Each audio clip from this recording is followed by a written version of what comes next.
દર્શક મિત્રો, આજે શનિવાર છે અને ટૂંક સમયની અંદર ગોચરની અંદર શનિ મહારાજ પોતે રાશિ પરિવર્તન કરી રહ્યા છે.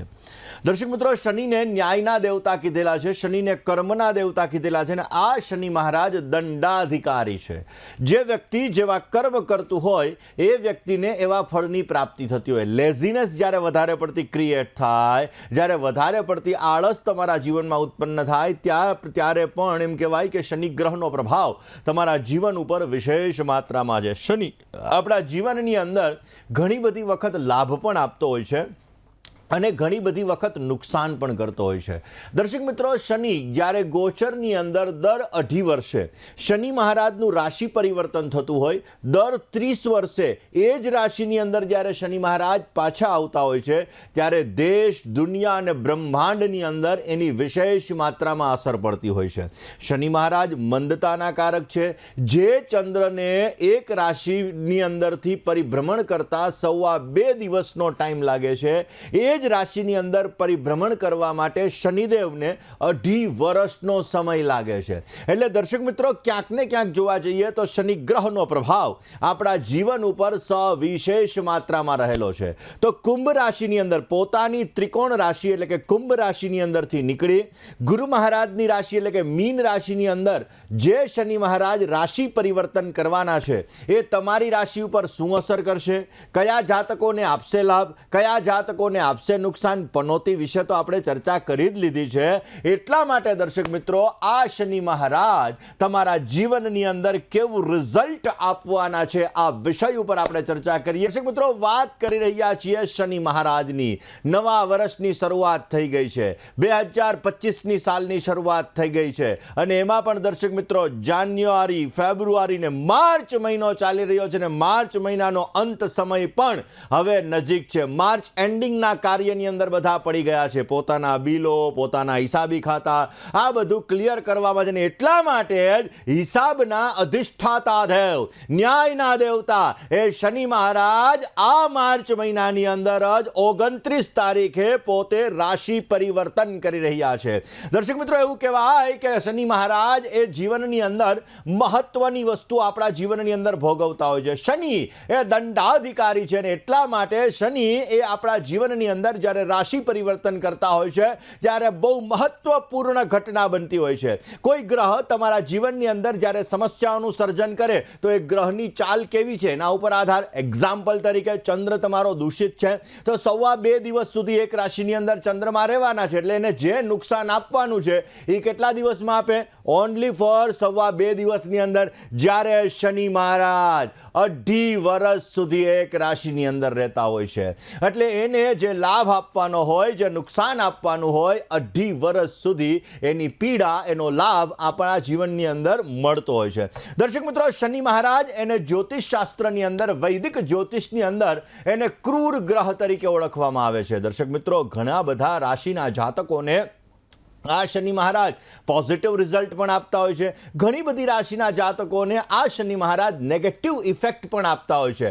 દર્શક મિત્રો, ક્યાંક ને ક્યાંક જોવા જઈએ તો શનિ મહારાજ એક રાશિની અંદર 2.5 વર્ષ સુધી રહેતા હોય છે. આ દાખલા તરીકે હવે મીન રાશિની અંદર આ શનિ મહારાજનું રાશિ પરિવર્તન 29 માર્ચ 2025ના રોજ થશે તો 30 વર્ષ પછી પાછા શનિ મહારાજ મીન રાશિની અંદર પધારવાના છે. એટલે 30 વર્ષે એક રાશિની અંદર શનિ મહારાજ આવતા હોય. દર રાશિની અંદર ચેન્જ થવામાં 2.5 વર્ષનો સમય લાગે. એટલે કે રાશિઓનું જે ચક્કર છે પૂર્ણ કરવામાં શનિ મહારાજને 30 વર્ષ જેટલો સમય લાગતો હોય છે. તો દર્શક મિત્રો, પોતાની ત્રિકોણ રાશિ, કારણ કે મકર રાશિ પોતાની સ્વગૃહી રાશિ, ત્રિકોણ રાશિ એટલે કે કુંભ રાશિ, અને આ મકર અને કુંભમાંથી નીકળી, મકરમાંથી નીકળ્યા પછી કુંભમાં આવ્યા. છેલ્લા 2.5 વર્ષ આપણે કુંભ રાશિની અંદર આ શનિ મહારાજનું પરિભ્રમણ જોયું. હવે આ શનિ મહારાજ દેવતાઓના ગુરુ એવા બૃહસ્પતિ ગુરુ મહારાજની રાશિની અંદર પરિવર્તન કરવાના છે.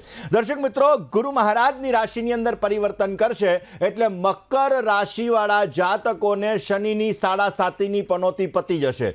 કુંભ રાશિ, મીન રાશિ, કુંભ રાશિવાળા જાતકોને શનિની 7.5નો છેલ્લો તબક્કો ચાલુ થશે. મીન રાશિવાળા જાતકોને શનિની 7.5નો બીજો તબક્કો ચાલુ થશે. મેષ રાશિવાળા જાતકોને શનિની 7.5નો પહેલો તબક્કો ચાલુ થશે. જ્યારે શનિ ચંદ્રથી ચોથો એને 2.5 વર્ષની પનોતી થાય, એટલે સિંહ રાશિવાળા જે જાતકો છે આ જાતકોને શનિની 2.5 વર્ષની પનોતી ચાલુ થશે. ધન રાશિવાળા જાતકો છે આને પણ શનિની 2.5 વર્ષની પનોતી ચાલુ થશે. કર્ક અને વૃશ્ચિક રાશિવાળા જાતકો શનિની 2.5 વર્ષની પનોતીમાંથી મુક્ત થશે. વાત દર્શક મિત્રો આપણે કરીએ કે આ શનિ મહારાજનું જે પરિભ્રમણ છે એ તમારી રાશિ ઉપર કઈ રીતે અસર કરશે. દર્શક મિત્રો, વૈદિક શાસ્ત્ર મુજબ જોવા જોઈએ, વૈદિક જ્યોતિષ મુજબ જોવા જઈએ તો સમય ઉપર ગોચરની અંદર ગ્રહોનું રાશિ પરિવર્તન થતું હોય છે. દર 18 મહિને રાહુ મહારાજ રાશિ પરિવર્તન કરે, દર 13 મહિને ગુરુ મહારાજ રાશિ પરિવર્તન કરે. પણ મેં આ ઉપર એક સ્પેશિયલ પ્રોગ્રામ આપેલો છે કે ગુરુ મહારાજ આટલા બધા વર્ષો પછી અતિચારી ગુરુ બની રહ્યા છે. એ પણ એક આરે કેટલા વર્ષ સુધી? તો કે 8 વર્ષ સુધી. કારણ કે અત્યારે જે ગુરુ મહારાજ વૃષભ રાશિની અંદર બિરાજમાન છે, આ ગુરુ મહારાજ મિથુન રાશિની અંદર મે મહિનાની અંદર આવશે. ઓક્ટોબર મહિનાની અંદર આ ગુરુ મહારાજ વળી પાછા કર્ક રાશિની અંદર પરિવર્તન થશે. જે ગુરુને રાશિ પરિવર્તન કરતા 13 મહિનાનો સમય લાગતો હોય છે એ ગુરુ પોતાની ચાલ, પોતાની સ્પીડ વધારી દે છે. અને એટલા માટે 2033ની સાલ સુધી આપણે જોઈશું કે જે 13 મહિને એક રાશિની અંદર ગુરુનું પરિવર્તન થતું હોય એ વર્ષની અંદર 1 વાર 2 વાર આ રાશિની અંદર પરિવર્તન થશે. તો દર્શક મિત્રો, આ સમયગાળો બહુ જ મહત્વનો છે. પરંતુ આજે આપણે ચર્ચા કરી રહ્યા છીએ ઓનલી ફોર શનિદેવની. દર્શક મિત્રો, શનિ મહારાજ અત્યારે પોતાની વર્તમાન મૂળ ત્રિકોણ રાશિ એટલે કે કુંભ રાશિની અંદર બિરાજમાન છે. 29 માર્ચ 2025ના રોજ આ શનિ મહારાજ કુંભ રાશિની અંદરથી નીકળી અને મીન રાશિની અંદર પ્રવેશ કરવાના છે, જે 3 જૂન 2027 સુધી રહેવાના છે. 2.5 વર્ષનો સમયગાળો રહેશે. અને આ 2.5 વર્ષના સમયગાળાની અંદર દરેક રાશિના જાતકોને લાભ અને નુકસાન આપવાના છે. દરેક વ્યક્તિને પોતાના કર્મ અનુસાર ફળ આપવાના છે. આ જન્મની અંદર કરેલા કર્મ, ગત જન્મની અંદર કરેલા કર્મ, એનું ફળ ન્યાયના દેવતા એવા શનિદેવ પોતે આપવાના છે. અને એટલા માટે દર્શક મિત્રો, આપણે તો શું કરીએ, શનિથી ભયભીત થઈ જઈએ. અરે શનિની સાડાસાતી આવી ગઈ, શનિની પનોતી આવી ગઈ, સમસ્યાઓનું સર્જન થશે, તકલીફ આવશે. નહીં, શનિ એ તમારા જીવનની અંદર રંકમાંથી રાજા બનાવી દે એવી તાકાત શનિમાં રહેલી છે.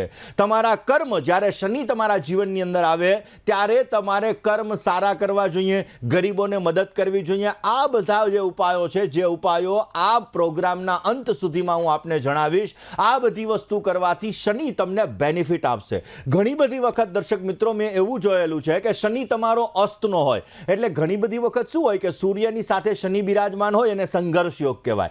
હવે સંઘર્ષ યોગમાં પણ શનિ જ્યારે અસ્તનો હોય એટલે અંશાત્મક રીતે સાથે જોડાયેલો હોય અને આપણે શનિનો નંગ પહેરીએ એટલે આપણને નુકસાની થવાની છે. દર્શક મિત્રો, હંમેશા એક વસ્તુનું તમારે ધ્યાન રાખવાનું કે શનિનો નંગ છે, રાહુનો નંગ છે, કેતુનો લસણિયો છે, આ બધા કોઈ પણ નંગ છે એ તમારે ધારણ કરતા સમયે જ્યોતિષીની સલાહ લઈ અને ધારણ કરવા જોઈએ. કારણ કે જીવનની અંદર નંગ આપણા ઉપર પોઝિટિવ અને નેગેટિવ બંને પ્રકારની ઇફેક્ટ આપતા હોય છે. એટલે આ વસ્તુનું તમે ધ્યાન રાખીને આગળ વધો તો અવશ્ય તમને સારામાં સારું રિઝલ્ટ મળતું જણાય. દર્શક મિત્રો, ગ્રહોની અંદર ન્યાયના દેવતા એવા શનિ મહારાજ મીન રાશિની અંદર પ્રવેશ કરવાના છે. અને પ્રવેશ કરતાની સાથે જ આપણે જોઈશું કે દેશ અને દુનિયા ઉપર એની અલગ અલગ અસરો થવાની છે. દર્શક મિત્રો, લોખંડના કારક એ શનિદેવ છે. શનિ મહારાજ ન્યાયના કારક છે. જે લોકો વકીલને લગતો બિઝનેસ કરી રહ્યા છે, જે લોકો જજ માટેની એક્ઝામની તૈયારીઓ કરી રહ્યા છે, આ બધામાં શનિ ગ્રહનો ફાળો મહત્વનો છે. કેરિયરને પ્રાથમિકતા આપવા માટે, કેરિયરના પ્રોગ્રેસ માટે, કેરિયરની સ્ટેબિલિટી માટે પણ શનિ ગ્રહ તમારો સારો હોવો જરૂરી છે. મકર અને કુંભ રાશિની અંદર શનિ મહારાજ સ્વગૃહી બનતા હોય છે. તુલા રાશિની અંદર શનિ મહારાજ ઉચ્ચના બનતા હોય છે. મેષ રાશિની અંદર આ શનિ મહારાજ નીચસ્થ બનતા હોય છે. આ શનિ મહારાજ આપણા જીવન ઉપર જ્યારે સારી અસર કરે, પોઝિટિવ અસર કરે, સારો લાભ અપાવડાવે ત્યારે આપણા જીવનની અંદર કેરિયરમાં ગ્રોથ સારો કરાવે છે, આપણા જીવનની અંદર આજીવિકાનું સુખ સારું આપે છે, આપણા જીવનની અંદર બેસ્ટ રિઝલ્ટ મળતું જણાય છે. દર્શક મિત્રો, શનિ છે ને એ જ્યારે વ્યક્તિ છે એ વ્યક્તિના જીવનની અંદર પોઝિટિવ અસર કરતો હોય ત્યારે આપણે જોઈએ છીએ. કારણ કે લંબાઈ, ટૂંકાઈ, આ બધી જે વ્યક્તિની અંદર હોય ને, ઘણા નથી કહેતા આની હાઇટ બહુ વધારે છે, એ પણ શનિ સાથે જોડાયેલું છે દર્શક મિત્રો.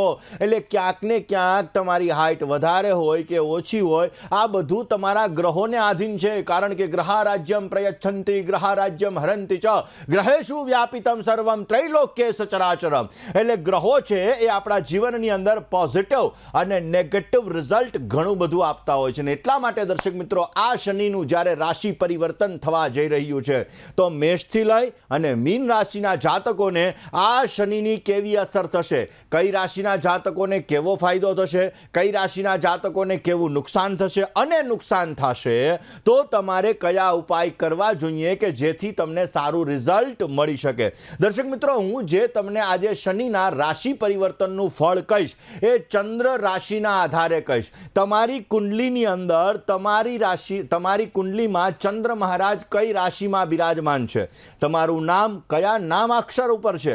એક્ઝામ્પલ તરીકે તમારી કુંડલીની અંદર ચંદ્ર તુલા રાશિની અંદર હોય તો ર અને ત ઉપર તમારું નામ હોવું જોઈએ. તો હું જે તમને આજે શનિના રાશિ પરિવર્તનનું ફળ કહીશ એ તમારે તુલા રાશિના આધારે જોવાનું રહે. એટલે તમારી કઈ રાશિ છે એ રાશિના આધાર ઉપર આ રાશિફળ તમને અસર કરશે. કારણ કે દર્શક મિત્રો, આપણા જીવનની અંદર એક ચંદ્ર રાશિ જે આપણું મનઃસ્થલ કહેવામાં આવે, એક લગ્ન, કારણ કે એક લગ્ન ઉપરથી પણ ભવિષ્ય કહેવાતું હોય છે. તો લગ્ન જે આપણી બોડી છે, આપણું શરીર છે, જે મૂળતઃ સ્વભાવ છે. તો દર્શક મિત્રો, આજે જે હું આપને ફળ કહેવાનો છું એ ચંદ્ર રાશિના આધાર ઉપર શનિ મહારાજના રાશિ પરિવર્તન વિશે હું આપને ચર્ચા કરવાનો છું. તો દર્શક મિત્રો, આ જ સબ્જેક્ટ ઉપર આપણે વાત કરીએ. દર્શક મિત્રો, 29 માર્ચ 2025 શનિ અમાવસ્યા છે. આ દિવસે સૂર્ય ગ્રહણ પણ બની રહ્યું છે અને આ જ દિવસે ન્યાયના દેવતા એવા શનિ મહારાજ પોતે કુંભ રાશિની અંદરથી નીકળી અને મીન રાશિની અંદર પ્રવેશ કરવાના છે. તો દર્શક મિત્રો, ખાસ દરેક રાશિના જાતકો ઉપર એની વિશેષ અસર પણ પડવાની છે. કઈ રીતની અસર પડશે એ વિષય ઉપર આપણે ચર્ચા કરીએ. શનૈશ્ચર અમાવસ્યા અને આ જ દિવસે થનારું સૂર્યગ્રહણને એ જ દિવસે ન્યાયના દેવતા એવા શનિ મહારાજ પોતે કરી રહ્યા છે રાશિ પરિવર્તન. ગુરુ મહારાજની રાશિની અંદર પરિવર્તન થશે. સિંહ રાશિવાળા જાતકોને કેવી અસર થશે? દર્શક મિત્રો, 29 તારીખે શનિ મહારાજ પોતે રાશિ પરિવર્તન કરવાના છે. શનિ અમાવસ્યા પણ બની રહી છે. દર્શક મિત્રો, ક્યાંક ને ક્યાંક જોવા જઈએ તો આ શનિ મહારાજનું રાશિ પરિવર્તન, સૂર્ય ગ્રહણ પણ છે, જીવનની અંદર ઘણું બધું મહત્વનું છે. આ શનિ મહારાજ 2027ના જૂન મહિના સુધી પોતે મીન રાશિની અંદર, જલ તત્વની રાશિની અંદર બિરાજમાન થવાના છે. એક રાશિની અંદર અલગ અલગ નક્ષત્ર આવે, કારણ કે 27 નક્ષત્ર છે. હવે જ્યારે મીન રાશિની અંદર 2 નક્ષત્ર, એમાં અત્યારે રાહુની સાથે પોતે પૂર્વા ભાદ્રપદ નક્ષત્રની અંદર આવવાના છે. તો દર્શક મિત્રો, ક્યાંક ને ક્યાંક જોવા જઈએ તો જીવન ઉપર એનો વિશેષ માત્રામાં પ્રભાવ પડવાનો છે. અને આ વિશેષ માત્રામાં પ્રભાવ પડશે તો ક્યાંક આપણે જે શનિને લગતા ઉપાયો હોય, કારણ કે શનિ આજીવિકાનો પણ કારક છે, શનિ આપણા જીવનની અંદર ન્યાયનો પણ કારક છે. અને શનિ જ્યારે નકારાત્મક પ્રભાવ આપણા જીવન ઉપર આપતો હોય, નેગેટિવ પ્રભાવ આપણા જીવન ઉપર આપતો હોય છે, ત્યારે આપણા જીવનની અંદર ઘણી બધી વખત આપણે મેન્ટલી ડિસ્ટર્બ થઈ જતા હોઈએ છીએ. અજાણ્યો ડર આપણા જીવનની અંદર રહેતો હોય છે. આર્થિક નુકસાનીનો આપણે ભોગ બનવું પડતું હોય છે. કોર્ટ કચેરીને લગતી સમસ્યાઓ પણ અમુક સમયાંતરે સર્જાતી હોય છે. અને આ સમયગાળાની અંદર વારંવાર દુર્ઘટનાને લગતા યોગો પણ જો શનિ તમારા જીવનમાં સમસ્યા આપી રહ્યો છે તો બનતા હોય છે. શનિ લોખંડનો પણ કારક છે, એટલે લોખંડને લગતી સમસ્યા, લોઢાને લગતી સમસ્યાઓ પણ તમારા જીવનની અંદર ઉત્પન્ન કરાવડાવે. દાંપત્ય જીવન ઉપર પણ ક્યાંક ને ક્યાંક પ્રભાવ પાડે તો એના લીધે પણ સમસ્યાઓનું સર્જન થતું હોય છે. તો આ બધી સમસ્યાઓને દૂર કરવા માટે કયા ઉપાય કરવા જોઈએ? હનુમાન ચાલીસાનો પાઠ જો રોજને માટે કરવામાં આવે, અથવા સુંદરકાંડનો પાઠ દર શનિવારના દિવસે ને દર મંગળવારના દિવસે કરવામાં આવે તો પોઝિટિવ રિઝલ્ટ મળી શકે. કાળા તલનું દાન કરવામાં આવે, કાળા અડદનું દાન કરવામાં આવે, લોઢાનું દાન કરવામાં આવે, તેલનું દાન કરવામાં આવે, કાળા કપડાનું દાન કરવામાં આવે, તમારા પહેરેલા ચપ્પલનું દાન કરવામાં આવે શનિવારના દિવસે, પોઝિટિવ રિઝલ્ટ મળે. એના દ્વારા શનિને લગતી સમસ્યામાં તમને રાહત મળી શકે છે. કાળા શ્વાનને જો રોટલી ખવડાવવામાં આવે તો પણ શનિ મહારાજ એની નેગેટિવ અસરને તમે દૂર કરી શકો છો ને પોઝિટિવ અસરની પ્રાપ્તિ થઈ શકે.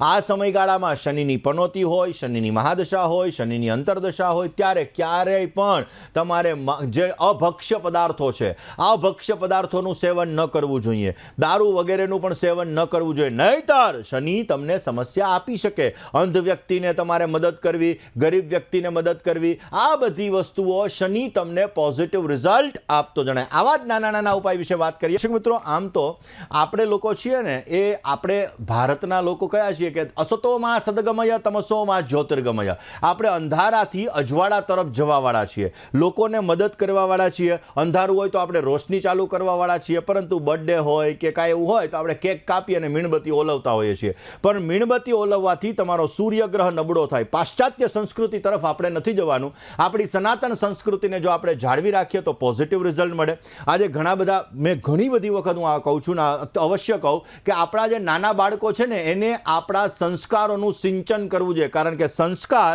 જો આપણા બાળકોની અંદર આવશે તો ભવિષ્ય આપણું ઉજ્જવળ હશે, નહીતર સમસ્યાઓનું સર્જન થશે.